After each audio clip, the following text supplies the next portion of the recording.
Please subscribe to our channel.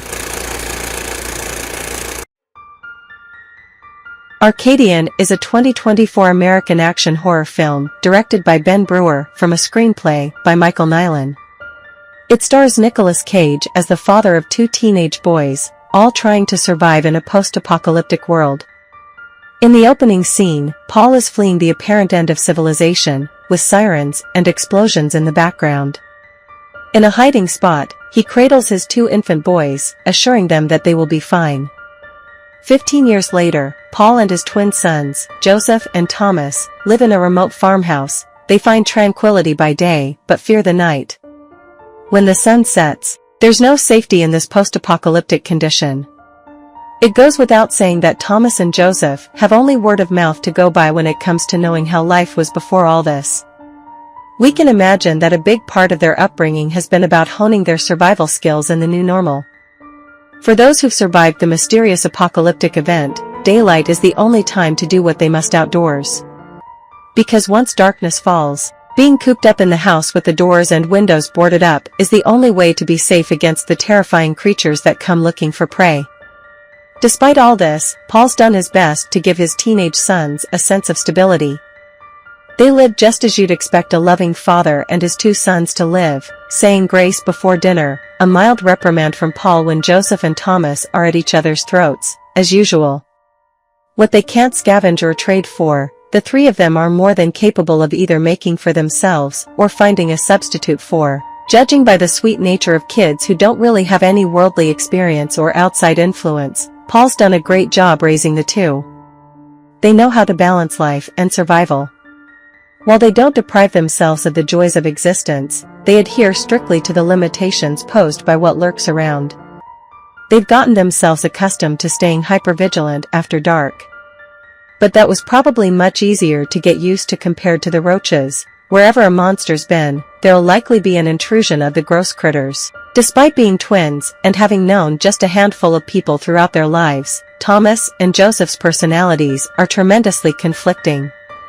Joseph's more of a nerd, playing chess with himself, without all the pieces and making sketches of things that pique his interest. But at the same time, the kid's got quite an innovative side to him, which is all the more useful considering how handy he is with machinery.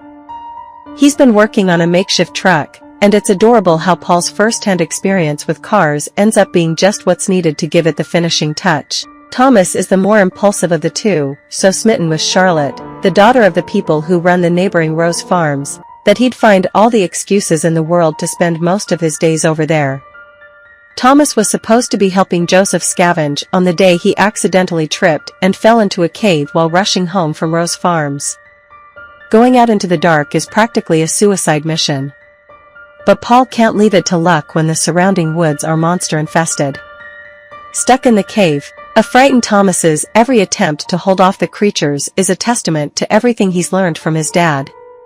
Paul does unite with his son before he's harmed. But at a certain point, while realizing that it's either death in a cave or being gorged to death, it becomes imperative for Paul to put himself at stake. The small explosion that saves them heavily injures Paul. But thankfully, Thomas is able to haul him home. The most tragic thing about a world like Arcadian's is that there's a limit to how kind people are allowed to be. The Roses aren't bad people. Thomas shows up every day and lends them a hand just to spend a fleeting moment with their daughter. The budding romance between the two doesn't really go overlooked, and no one having a problem with it only helps their love flourish. Despite this amicable relationship between the families, the Roses recoil when Joseph and Thomas come to their door with their unconscious father in dire need of medication. It's not that they don't have it to lend, but their stock isn't infinite. Thomas staying back when he's invited in by the Roses is heartbreaking for Joseph, but he's not about to sulk around and gets to work to devise the perfect trap to finish off the creatures once and for all.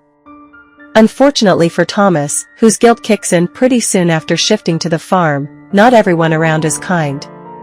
He's needlessly thrashed by the farmhands, who know full well that he's not a thief and that Charlotte gave him the medication to help save his father's life.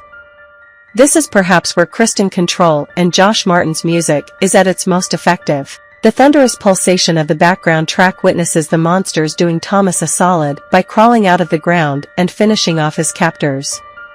Not much is told to us or the characters about what's caused all this. And the monsters are just as enigmatic.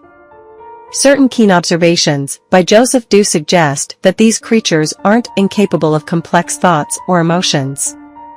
There was even a pattern to how they knocked on Paul and the twins' door. So, it's really not unlikely that they were smart enough to leave the Rose farm at peace to give them a false sense of security while preparing for a gigantic attack. The attack takes them all except Charlotte, who joins Thomas and Joseph to take them down once and for all. Joseph's genius side shines through the most in his clever creations. He's once even been able to design a trap and catch a monster in it. With Paul still unconscious, Joseph realizes that he's quite adept at keeping himself from falling apart under such stress. It helps that he's already started working on his plan to lure the monsters into a bigger, more effective trap. In the face of the incoming horde, the shotgun-wielding Charlotte does her best to buy Joseph some time while Thomas makes good use of a little knife. But saving the day here is their heroic dad, because why cast Nicolas Cage if he doesn't get to rise up, grab a baseball bat, and fight off an army of man-eating creatures? He's always been the one to give Joseph's creations that one final touch of success, and this time is no different. Joseph's plan of trapping all the threats inside the house and burning them to death does work, but only because Paul's brave enough to use himself as bait and sacrifice his life in the process. Arcadian's ending is the glaring proof that it is as much a tale of familial bonds as it is a post-apocalyptic horror. Be it the twins or Charlotte, every skill that they've put to use in this battle is something they've learned from their fathers. There's a scene in the first act where Joseph's views align more with the cynical understanding of the apocalypse.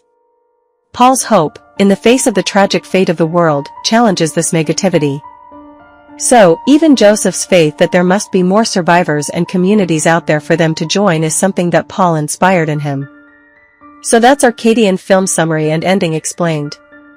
I hope you like this video. Please leave a comment and subscribe to this channel. See you in another video. Bye.